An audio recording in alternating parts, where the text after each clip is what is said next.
Story 1. Battlefront 2 gave us Reddit's most downvoted comment ever, caused the European Union to investigate Electronic Arts for promoting gambling to children, and led Disney to demand that Electronic Arts remove the loot box progression system. Story 2. Surprised no one mentioned Duke Nukem Forever. 14 years in development, a new company took it over and promised how great it was, then delayed it 2 more times. It was finally released and is a very generic first-person shooter. Story 3. Most of you are thinking too recently. Does anyone remember that shooter with omnidirectional movement way before its time? Brink. Story 4. Fallout 76 was riddled with bugs and issues on launch. There was also controversy surrounding the Collector's Edition and Nuka-Cola Dark.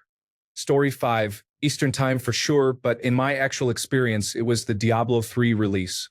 For weeks, people could not get in due to Blizzard not predicting the sheer number of fans waiting. Even when you did get in, it was not uncommon to get logged out randomly and have to wait 70 minutes in a queue. It lasted weeks, not days. Thanks for reminding me how awful this launch was. Story 6. The fact that nobody is mentioning Concord shows how little people think of it, making it the correct answer. Cyberpunk and No Man's Sky had horrible launches. However, those games exist. The developers did not delete the games or refund everyone who bought them. Those games did not erase their franchises from history. It is difficult to argue otherwise when most other bad games can still be played to some extent. Story 7. The Battlefield games have been notorious for bad launches. Battlefield 2, Battlefield 4, Battlefield 5, and Battlefield 2042 were practically unplayable at launch. Half-Life 2 also had a terrible launch. Steam was still new and overwhelmed by demand. The game was not playable, and Steam was unusable for days. Story 8. In light of recent events, I am going to mention Star Wars Battlefront 2, a game riddled with microtransactions. It is also responsible for the most downvoted comment in Reddit history. Story 9. I do not know how Concord has not been mentioned, but I will include the upcoming marathon launch from Bungie. Plagiarism, numerous layoffs, tepid player response, a record of greed and monetization, and 3 maps for $40 in a genre already saturated with established titles. Yes, not optimistic. Story 10. I would include Evolve or Redfall. I have never played them, so I do not know if they were buggy. I just know the games were highly anticipated before launch but lost most of their players within the first week, if I recall correctly. Story 11. The Intellivision Amico port of Tank Battle. Intellivision Amico was due to be released with 6 pre-installed games in October 2020. People actually paid $250 for it 5 years ago. This was for a console that never launched, had the unique selling point of not having online multiplayer, and was supposed to have inexpensive games. Although they were hypothetically cheap, the games were shovelware or ports of titles released about 20 years ago and would probably cost around $2.50 on other platforms. They genuinely sold a pack of 4 games for a console that never existed for $80. Additionally, World of Tanks sued the developers of Tank Battle for using their assets. The developers ceased work on the console and released some of its games as low-quality mobile ports. The main reason this is widely discussed is that people realize how much of a scam the entire project has been. Story 12. I'm not a gamer, so correct me if I'm wrong, but wasn't there a poor launch of a Diablo game that the developer decided to make as a game for mobile devices instead of personal computers, and everyone disliked the idea? I may not be remembering correctly, but I am fairly sure something like this happened. Story 13. One from back in the good old days. Frontier. First Encounters, the third in the Elite series. Massively ambitious for 1995, really pushing the limits of what personal computer hardware could do in those days. The publishers rushed it out the door before the developers had finished fixing many bugs. You can sort of get away with that in this day and age, but back when download speeds were measured in megabytes per hour, if you even had an internet connection, it was even less acceptable. The reviewers were deeply unimpressed. At least one magazine, possibly PC Zone, published an entire 5-page article criticizing all those responsible in meticulous detail. Story 14, Titanfall 2, mostly due to bad timing, was eclipsed by Battlefield 1 and Call of Duty Infinite Warfare. It is a great game, though, that thankfully survived and led to Apex Legends, which is arguably very successful. Story 15. SimCity 5 ruined the series and allowed cities skylines to soar and take over the city building simulator genre. Cities Skylines 2 almost repeated SimCity's history, but the developers are in the process of redeeming themselves. Story 16. The online reboot of SimCity had Electronic Arts giving out free games as an apology. It started off requiring an internet connection to play, and people were upset. Shadowbane was a niche open-world role-playing game that I really loved. You would build your own guild, declare war on others, and player versus player combat was everywhere, except for one small island where you would level up until level 10. Guild battles were huge, but the servers were terribly laggy. What was an awesome promise of a game became an unplayable disaster for many people who gave up. That is a big problem because the game requires a strong player base to actually be fun. I stuck it out for a long time, and I think now a small group of volunteers have rewritten the code, making it much more playable. Yes, I spent a lot of time playing that game, but I had a blast and made some great online friends from it. Story 17. Cyberpunk 2077 is an example of a disastrous launch that eventually recovered. Overwatch 2 failed to meet the hype expected of a sequel, which is why some refer to it as Overwatch 0.8. However, I feel that Concord and Fallout 76 take the cake for being truly disappointing. Story 18. The answer is Concord, but honorable mention goes to Titanfall 2, which was released the week between Battlefield 1 and Call of Duty Advanced Warfare. Story 19. Final Fantasy XIV version 1.0 is one of the worst games.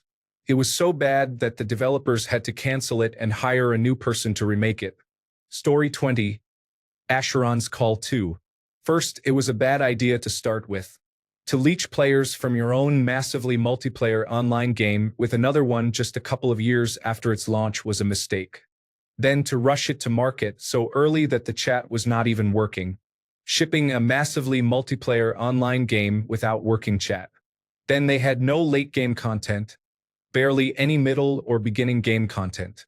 No non-player characters in the world. No vendors. No economy. You could not even enter the buildings. And the players could exploit things left over from beta. We told them this would break the game, but they shipped it anyway. Players reached max level with nothing to do in the first couple of days. Story 21.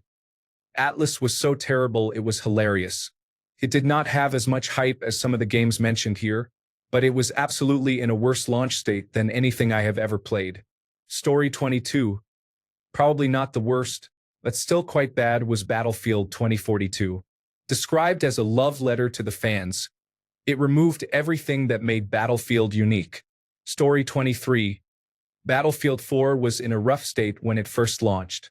I cannot tell you how many times I got killed 15 feet behind a wall. Story 24. Myth 2 uninstall bug basically ended the independence of Bungie. A massive recall forced them to seek outside funding, eventually leading to their acquisition by Microsoft to make Halo an Xbox launch title. For die-hard longtime Apple fans of Bungie, this felt like a huge betrayal. Halo was originally announced as a Mac exclusive. Story 25. I remember Spore being hyped as a game that was going to be unlike anything we had ever seen before. Then there was a bunch of digital rights management talk or some sort of drama if I recall correctly, and the game was leaked before launch. I don't recall all of the specifics. I just remember the ensuing disaster and thinking, yeah, that is definitely unlike anything I've seen before. Story 26. Arkham Knight had a bad launch. It ran fine on consoles, but the personal computer version was so buggy it was unplayable.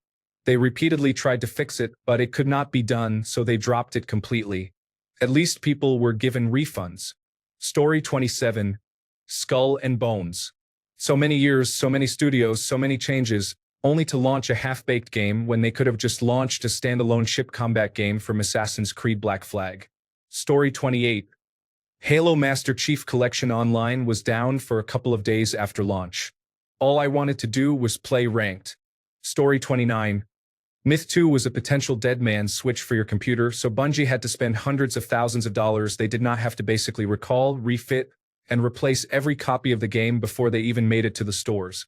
This eventually helped lead to Microsoft purchasing Bungie, who went on to make the landmark series that helped reshape gaming when it released in 2001. I am, of course, talking about Oni. Story 30. The Call of Duty games seem to still perform poorly every November, which is sad because you would think they could learn after every year, but no. Story 31. There was a real-time strategy game released long ago that was actually quite good.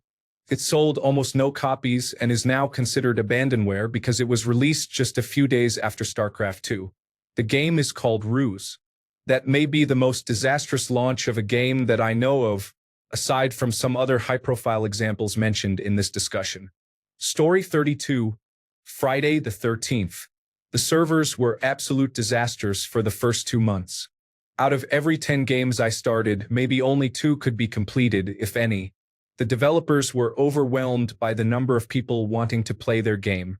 They finally fixed their servers for the most part. They gave all the players a substantial amount of in-game currency to compensate for the issues. Story 33. Brink popped into my mind right away.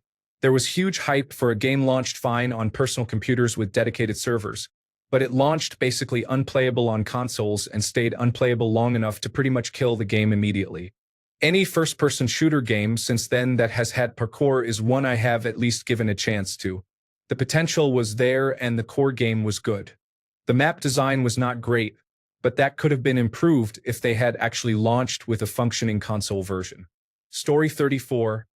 Tom Clancy's The Division 1. However, the developers were able to somewhat fix the issue over time, but the game lost a significant portion of its player base. The enemies are all bullet sponges and, in some cases, have extended melee reach. Story 35. Battlefield 2042 is easily one of the biggest flops ever. It was highly hyped with amazing marketing for the most part, but had a terrible launch. The game lacked content and felt unfinished. However, it did have a redemption. Nothing is worse than the launch of Star Wars Battlefront 2 for a disastrous release. Story 36. Read through many of these and agree, but I am surprised I have not seen New World mentioned. Amazon has tried to rebrand the game multiple times without releasing new content. At release, it had very long queue times. It was just a hot mess. Story 37. E.T. The Extraterrestrial, 1982. Atari 2600. A launch so poor that it crashed the United States games market. Hundreds of thousands of copies were buried in the desert in New Mexico. Story 38. Final Fantasy XIV. Great little documentary series on version 1.0. Story 39. The Star Wars Battlefront Collection by Aspyr. I was very excited for it, only to experience glitches and performance issues at launch. Recently, I checked again, and there are no players on the servers. Story 40. Probably not the most disastrous launch, but it was buggy at launch and did not have great gameplay. It also had a serious bug where uninstalling it would delete your system files. Pool of Radiance Ruins of Mythdraenor. Story 41. APB by Real-Time Worlds. $111 million company went bankrupt in a few weeks. Source, I worked there. Story 42. Modern Era is not a scam. Final Fantasy XIV is first, with Cyberpunk as a close second, and No Man's Sky coming in third. All three turn things around. Story 43. While Cluster 77 and Network Management System were certainly bad, I would also consider Final Fantasy XIV to be a bad launch. While the servers were fine, the game itself was utter garbage. So much so, they nuked the world via Megaflare and relaunched it as one of the most successful massively multiplayer online games of all time. Edit. Corrected to Final Fantasy XIV instead of Final Fantasy XI. Good call. Final Fantasy XI was on my mind as they just gave out those free Tier 1 weapons. Story 44. Duke Nukem Forever, maybe. It was always coming soon, but it arrived years late and it was terrible. Story 45. Not sure if it qualifies, but Duke Nukem Forever was announced in 1997 after the previous releases were huge successes. The game was released in 2011.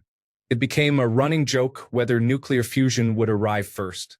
14 years to finally release a game. Story 46. It is not the right answer, but honorable mention to Warcraft 3 Reforged when Blizzard offered everyone a refund. Story 47. Hi. Just stopping in to say my two favorite games from the PlayStation 4 era were No Man's Sky and Fallout 76, both of which I pre-ordered and played on day one. Story 48. I scrolled for a long time and didn't see Halo, the Master Chief Collection. The game literally didn't open for people and crashed instantly. Even if you could get into the game, you couldn't access multiplayer. The games didn't have their graphics working properly, and the performance of Halo 2 was awful, with bugs everywhere. They scrapped much of it and rebuilt the menus and multiplayer in 2019 to salvage what they could from the Halo brand as a whole. Many games that failed at least opened and were bad, but this one crashed immediately. Story 49. Honestly, for me, it's got to be Veilguard or Clair Obscur simply due to the massive amount of crashes I had to deal with in both games, with both studios doing nothing to address them. They still crash today excessively. As for a game that failed utterly, I think Star Citizen is technically launched, but it is a scam to steal money for an underdeveloped world that has not met a single one of its decade-old Kickstarter goals. Story 50.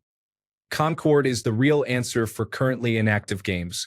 Currently playable games include Final Fantasy XIV. The difference between its release and today is remarkable. Who deletes their entire game and then re-releases it under a new subtitle? That is damage control chaos. Story 51. How is Cyberpunk not mentioned here? It had the biggest build-up and expectations, only to be released way too early to the point of being delisted because of unplayability and bugs. The developers managed to fix it, but it was an epic failure at the initial launch. Story 52. Daikatana? It was very hyped. Then you get in, and the first thing you shoot is a small mosquito-like creature. Story 53. The Sims 3, SimCity Societies, and SimCity 2013. At least with The Sims 3, they managed to improve it to a playable state. The other two were widely disliked. Story 54. E.T. nearly brought the end to video games because of how bad it was after heavy advertising. Video games almost went extinct due to the backlash. Everyone felt that most games at that point were overpriced, not fun, and unlikely to improve. It was later proven false that landfills were dug up to illegally dump tons of ET games. Story 55. You are thinking way too recently. Daikatana. It basically ended John Romero's career overnight, and he never recovered. The creator of Doom, considered the godfather of 1990s games and a pioneer of first-person shooters, ended up making low-quality mobile games afterward. Daikatana was hyped for 2 straight years before release. Every video game magazine, television show, and website covered it. It cost $30 million, one of the most expensive video games to develop at the time. When it released, it was very disappointing and only sold about $200,000. Concord is different because most people knew it would fail before release.